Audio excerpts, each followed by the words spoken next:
They shot my dog. Not in self-defense, not by accident. They aimed, they fired, and they nearly killed the best friend I've ever had. Bernie, my sweet, goofy Bernese mountain dog, who wouldn't hurt a fly. And it all happened because some self-important HOA rent-a-cop thought he owned a patch of overgrown grass behind my property. And that patch, as it turns out, wasn't even theirs. I'm telling you this not because I want sympathy. Bernie survived, thank God, but because what happened after? Well, let's just say it changed everything. For me, for Bernie, and for the HOA who thought they could push people around. You ever just want to be left alone? That was me. I'm a forensic accountant. Spreadsheets are my happy place. My house backed up to this big, quiet valley, Serenity Hollow, we called it. I used to joke that my only neighbors were deer and bad decisions from the 70s. My property was older. Grandfathered in before the Whispering Pines luxury estates moved in like a beige tidal wave, complete with fake stone signs and a power-hungry HOA board. Bernie and I had a ritual. Every afternoon, we'd walk an old service trail that traced the edge of this wild, scruffy meadow. Not fenced, not marked, just empty. Nobody ever cared. Until one day, someone did. It was a crisp October afternoon. Bernie was doing his usual thing, snuffling every leaf like it contained government secrets, when out of nowhere, this ridiculous golf cart comes flying down the trail. Lights flashing, siren blaring, and driving it? A man who looked like he lost a wrestling match with his own polo shirt. Embroidered across his chest, HOA security. His name, I found out later, was Barry Bucky Hollingsworth. But the second he stepped out of that cart, he called himself Officer Hollingsworth. Like he was about to read me my rights. "This is private property," he shouted, voice already cracking from overuse. "That dog needs to be leashed and muzzled. It's aggressive." Bernie looked up, tail wagging, completely clueless. I stepped in front of him and said calmly, "Sir, my dog's saying hello. This land isn't HOA property. I've walked here for years." He puffed up like a cartoon rooster. "Ignorance of the law is no excuse. This is common HOA land, and I am authorized to enforce all regulations." And then, without warning, he reached for something on his hip. I didn't think he'd actually do it, but he did, with a flick of his wrist. He pulled out a pistol, one of those heavy-duty pellet guns they use on varmints, and he fired. Bernie let out a sound I can still hear in my bones. He yelped, stumbled, and collapsed. Blood darkened his fur near his ribs. I froze. Then something inside me snapped. I screamed, lunged, tried to grab the guy, but he jumped back in his golf cart and sped away like the coward he was. I picked Bernie up, 120 pounds of limp, bleeding dog, and ran like hell to my truck. I don't remember much of that drive to the vet, only that my hands wouldn't stop shaking.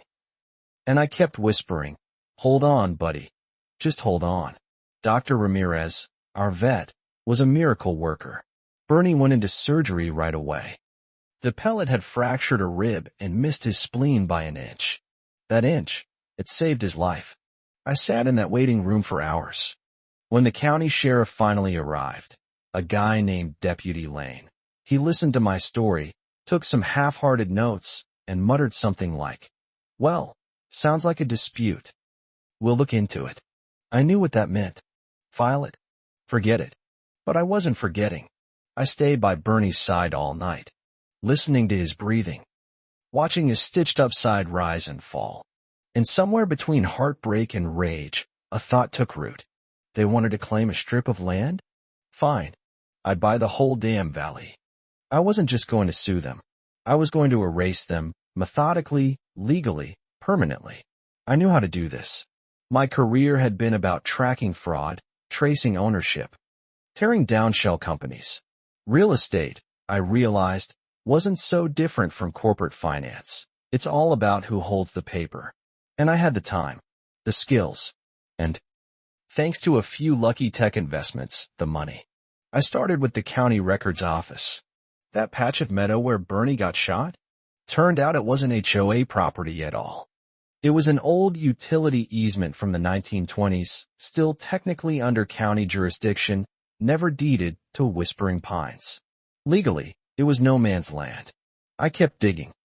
The rest of the land surrounding Whispering Pines? It wasn't one owner. It was a mess. Absentee landlords, forgotten trust funds, investment firms that hadn't checked the books in decades. And me? I saw opportunity. With the help of my lawyer, Ms. Albright, who treated HOAs like termites with law degrees, I quietly set up 2 holding companies. Land names, nothing flashy. One for forested land, one for agricultural zoning. I started buying, parcel by parcel. Quiet offers. No negotiations. Cash deals.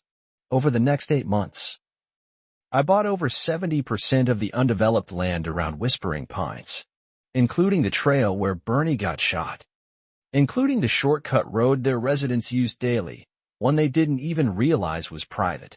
I didn't gloat. Not yet. Then came the letters. Ms. Albright drafted them. Polite. Legal. Precise. Dear President Penelope Crane, it began. She was the queen bee of the HOA, the kind of woman who thought her Escalade granted her divine right to decide what color mailboxes should be.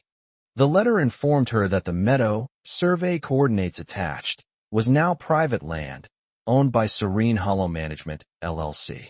That any entry by HOA members would be trespassing. Another letter covered the access road. It was private property now.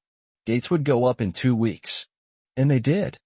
According to Dave, a friendly Whispering Pines resident who'd quietly fed me info, the reaction was nuclear. Penelope called an emergency board meeting. Barry tried to rally the residents. Their lawyer, a kid named Chad who looked like he got his JD from YouTube, tried to argue historic usage. Ms. Albright shut that down fast. Customary use doesn't mean squat when the land was never yours to begin with. And then came the final move. The HOA called a public meeting. The agenda, external threats to community access. I showed up. In person. Nobody knew who I was. Just a guy in a button-down, carrying a briefcase. When Penelope opened the floor for public comments, I raised my hand. Actually, I said, I believe I can clarify a few things. She squinted. Name. My name is Ryan Hale. I own Serene Hollow Management and Hollow Ridge Holdings, the companies you've been receiving letters from. You could have heard a pin drop. I walked to the front, opened my briefcase, pulled out a photo of Bernie, stitches fresh, eyes glazed with pain. This, I said, placing it on the podium, is Bernie. Your security officer shot him on land he falsely claimed was HOA property. Then your board defended him. I laid out the evidence. Vet bills, county deeds, HOA letters dismissing my claims. Then I showed them the land acquisitions. I now own 70% of the land around them, including the meadow, including their shortcut, including their future expansion zone. You thought you controlled this valley, I told Penelope. Turns out you only controlled your fences. Everything beyond them, that's mine now. She stammered something about vendettas. I just smiled. It's not a vendetta, Miss Crane. It's a consequence. The fallout? Swift. Barry was charged with animal cruelty. I had witnesses from the trail that day, and the vet's records sealed the deal. He got fined, banned from owning weapons, and ordered to stay 500 yards from me and Bernie. Penelope was ousted. The HOA fell into chaos. And their precious expansion? Dead in the water. Now, the valley breathes easier.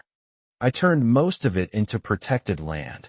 Wildlife corridors, no new developments. Just peace. I put up signs. Old ones. Private property. No trespassing. Armed response authorized. Too much? Maybe. But you know what?